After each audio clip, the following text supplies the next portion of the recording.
Welcome back to another awesome guide. I feel like I should have done this months ago, if not even years ago. This guide will explain you everything about elemental damage and the elemental mechanics in Assassin's Creed Odyssey, and then you will also understand why I choose a specific way to deal my elemental damage over other ways, and why I have never made a real elemental damage over time, let them burn or let them poison build like that.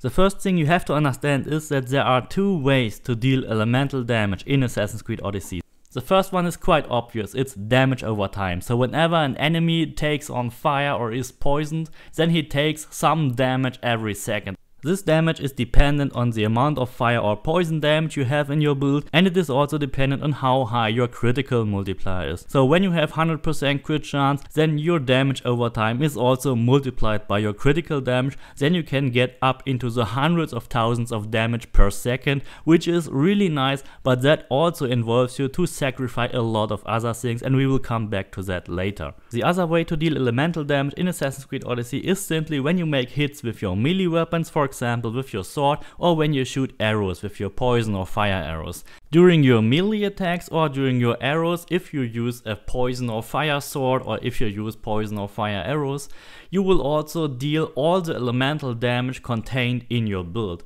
and you will add that to your melee damage output, and you will also add that to your arrow damage. For this, it doesn't matter if you use the automatic fire arrows or the weapon becomes fire or poison damage, it will be the same as when you activate fire or poison damage manually. But if you have 0% fire damage or 0% poison damage in your build, then you will also not add a single percent of additional damage. Even though if your sword is burning or your arrow is burning or poisoned, you will not add a single percent of damage if you have 0 poison or fire damage.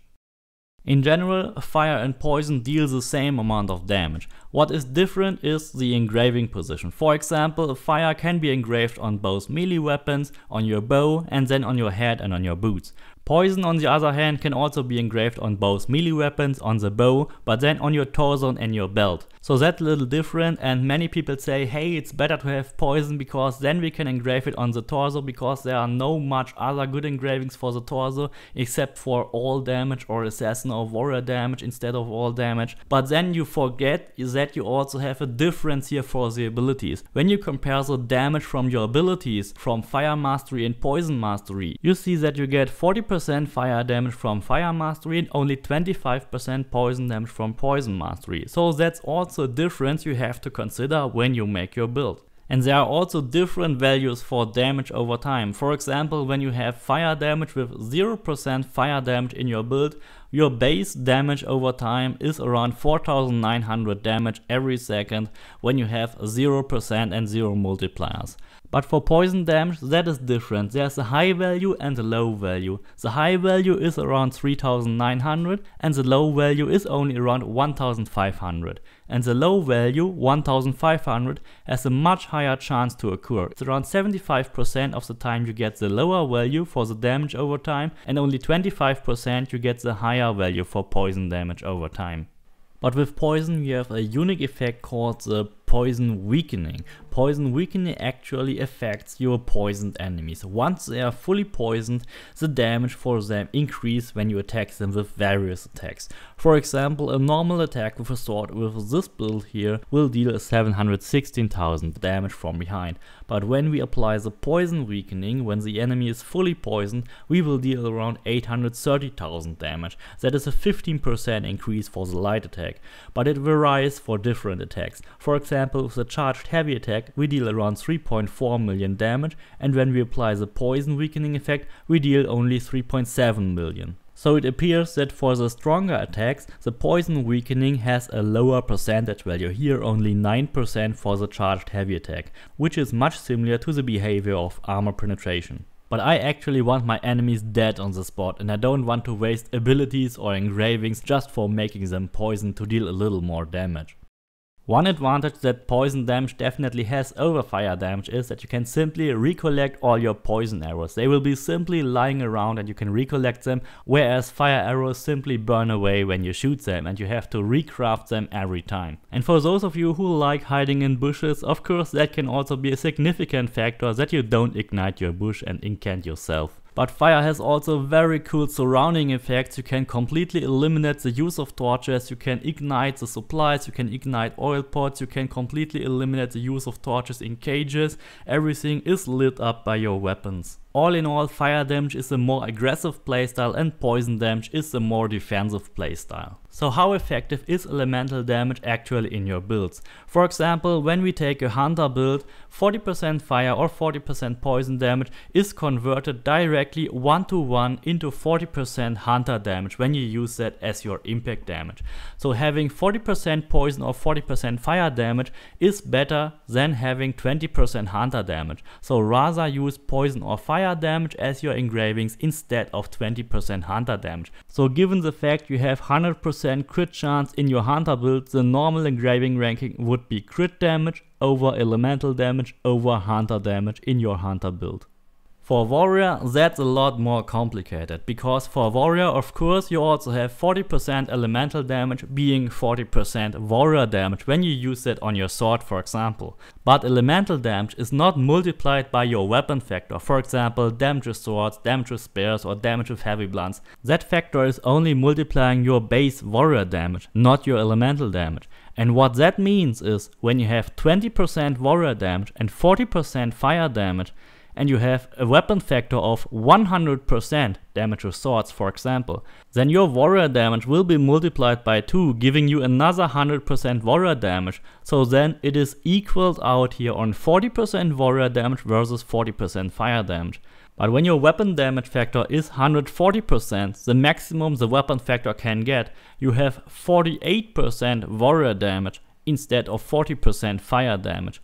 So for a warrior build, warrior damage is always more important than elemental damage, making elemental damage the last option to engrave on every item if you don't have anything else left. So given the fact you have 100% critical chance in your warrior build, then the engraving ranking would normally be weapon damage over critical damage over base damage over elemental damage. You see that elemental damage is at the far end here of the line. For assassinations, that's even more drastical, because for assassinations elemental damage does nothing at all. It does not increase either your assassinations or any of your assassination abilities. Not Rush Assassin, not Hero Strike, not Ares Madness, nothing will be increased by using either poison or fire damage. So given the fact you have 100% crit chance in an assassin build, then the ranking would be critical damage over assassin damage.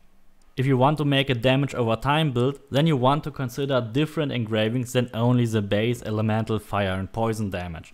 These engravings are elemental build up and intoxication duration and burning duration.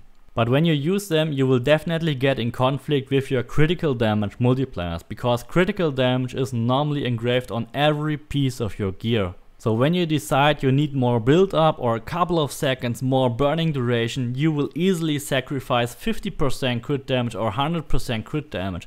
And that is not only affecting your warrior, hunter and assassin damage, it will also affect your elemental damage. So when you remove critical damage in favor of build up or burning or poison duration, then you in fact reduce your poison and fire damage as well, because you also need your critical damage to multiply your poison and fire damage over time. So rather than using any of the durations or the build ups, you can use the following legendary engraving. That crit chance will also affect your elemental build up. Then you will almost immediately intoxicate or incend every enemy in the game without losing a lot of critical damage on your gear. So I would recommend you don't waste your valuable crit damage over duration or over elemental build up. Simply use the legendary engraving for the build up and then enjoy your high critical damage, which also amplifies your impact damage, your damage over time, your fire and elemental damage at the same time.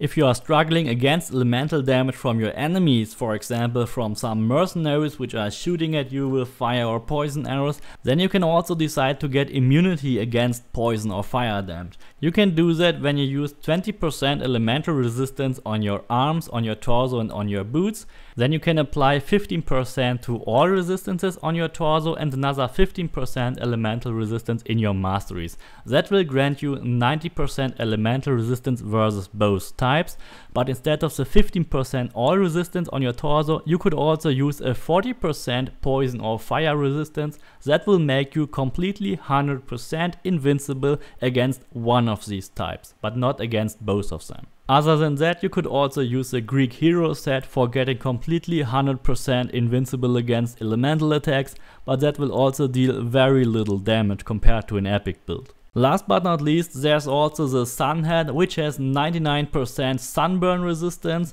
That hat simply reduces the fire ticks and makes it half as often. So when you are on fire, you will only get damage half as often, so only every 2 seconds instead of every 1 second. So that is rather useless because you still take a lot of damage from fire. So better don't use it. I don't find this engraving any useful at all.